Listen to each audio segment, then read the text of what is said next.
So stones అంటే రాళ్ళు. ఇవి మన ఎంటైర్ యూరిన్ వచ్చే మార్గం అంటే కిడ్నీ నుంచి కింద పొత్తికడుపులో ఉన్న మూత్రసంచిలో ఎక్కడైనా రావచ్చు.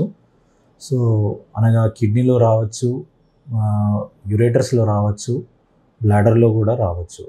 సో దీనికి రావడానికి గల కారణాలు మెయిన్‌గా సరిగ్గా వాటర్ తీసుకోకపోవడం.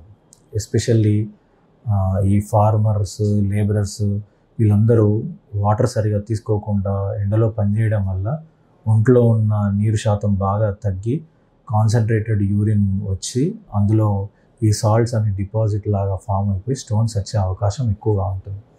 ఇది కాకుండా ఇంకా ఎక్కువ ప్రోటీన్ లోడ్ ఉన్న ఫుడ్ ఎక్కువ తీసుకోవడం, లేదా జంక్ ఫుడ్ ఎక్కువ తీసుకోవడం, ఎక్కువ మోతాదులో సాల్ట్ కన్జంప్షన్.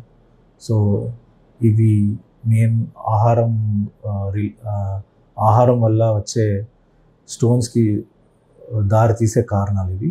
ఇవి కాకుండా ఇంకా కొన్ని బాడీ లోపల కూడా కారణాలు లైక్ రీనల్ ట్యూబులర్ అసిడోసిస్ అని, ఎక్కువ యూరిక్ యాసిడ్ లెవెల్స్ ఉన్నా కానీ, ఎక్కువ సిస్టీన్ లెవెల్స్ ఉన్నా కానీ అవి యూరిన్లో ఎక్కువ కాన్సన్ట్రేషన్లో ఉండి స్టోన్స్ రానికి కారణమవుతాయి.